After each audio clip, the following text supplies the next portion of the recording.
Hey everybody, what's going on? Welcome to Central Kentucky Living. In today's video, we're covering if you're relocating to the Elizabethtown area, here are the things you're gonna need to know.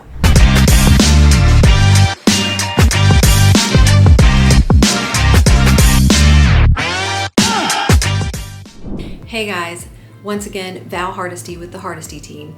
We run one of the best relocation teams right here in Central Kentucky, and we would love the opportunity to answer any questions you have about relocating to Kentucky or working with you to help you find your perfect Kentucky home. Now, we've done two things for you. One is we've created a free relocation guide regarding all things about relocating to Kentucky, and you'll find that downloadable in the link below.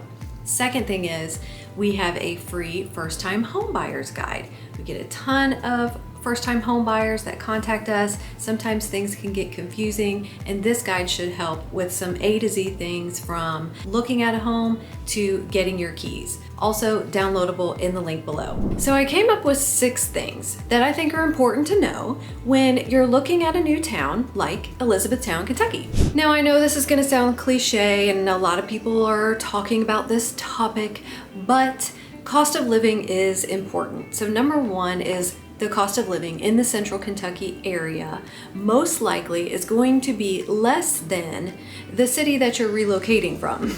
Research does show that this Central Kentucky area is still affordable for most people. And of course, we're basing those things off the housing market, of course, but also things like healthcare, transportation, and gas prices here are still in that lower $3 price point compared to places like out west where it could still be $5 or $6 a gallon. Rentals are somewhat scarce around here, but if you can find a good one, a 2-bedroom unit, about 1,000 square feet, is gonna run you anywhere between $900 and $1,200 a month. And a single family home between 1,500 square feet and 2,000 square feet is gonna run you anywhere between $2,300 and $3,000 a month.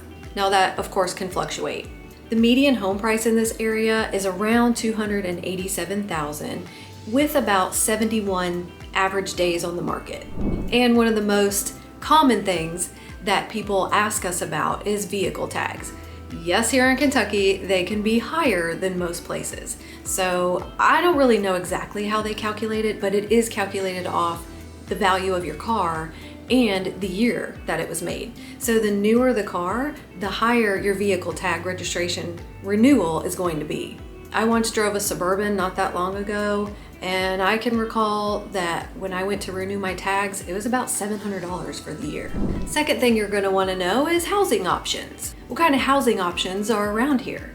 Well, you're gonna find a mix of apartments, townhomes, duplexes, and single family homes. In the Elizabethtown area, you can kind of have the best of both worlds. That's one thing we love about this area. You can live right in the heart of town with things to do, or just 10 minutes outside of the downtown traffic of Elizabethtown. You can have a very quiet, rural country setting. A lot of people do live 10 to 15 minutes outside of E-Town. They just prefer a quieter setting. The third thing you're gonna wanna know about is education and schools. Definitely visit greatschools.org if ratings are what you consider to be what makes a good school.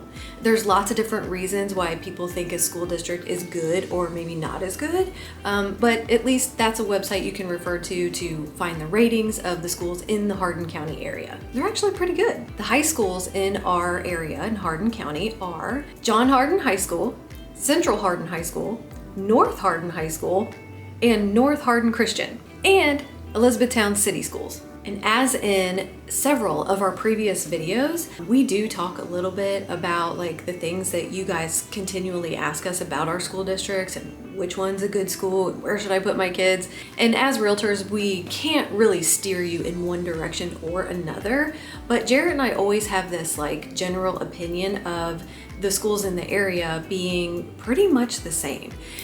We think they're great schools, and there's different reasons why people would choose one school over another. But honestly, in a small town like Elizabethtown, the main thing we try to explain to people, because especially when you're coming from a bigger area to a smaller one, Sometimes you forget that maybe bigger cities, like if you're in one school district, you're kind of only connected to that one area of town. But in a smaller town like Elizabethtown, all the schools are kind of connected to the same areas of Elizabethtown. And with that being said, like a lot of the kids, they all mingle in together because they're all working at the same Chick-fil-A, the same movie theater, they're all attending nearly like the same couple churches, it's the same town. So these kids do interact together and it can just feel like one large community. So I guess our point is that there's really not a whole lot of separation. There might be a few differences between one school to the next, but for the most part, as a community, it just feels like one giant community. The next thing you're going to want to know about when moving to the Elizabethtown area is our recreational activities.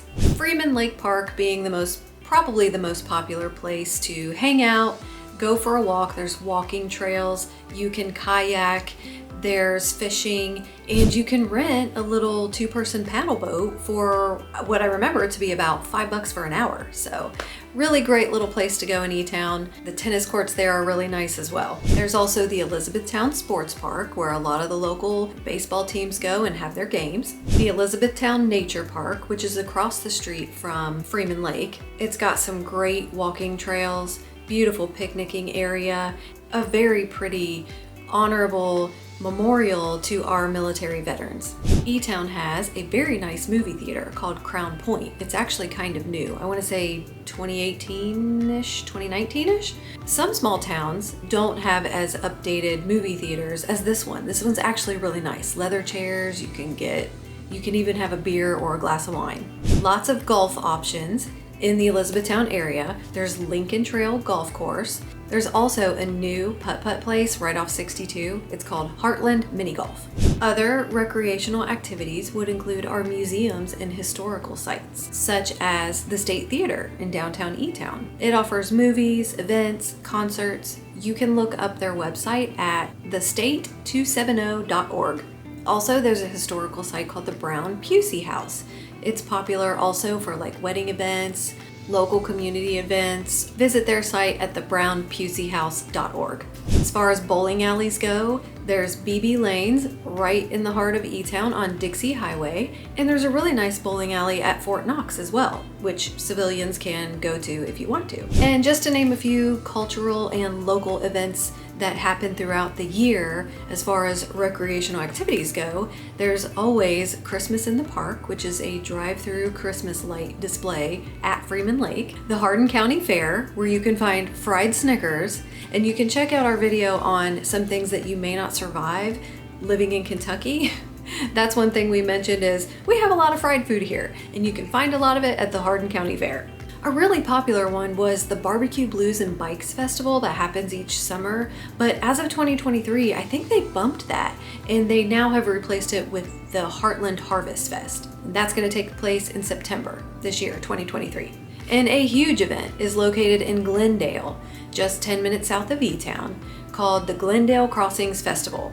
Tons of local vendors, great food, barbecue, kettle corn. I especially go for the kettle corn, and if I find a wreath for my door or a local woodworking piece for my wall or a local handcrafted wood wall decor piece, great, that was a bonus, but I typically go for the food. Number 5 is local services. What kind of grocery stores are around here, for example? Well, Elizabethtown offers, of course, Walmart.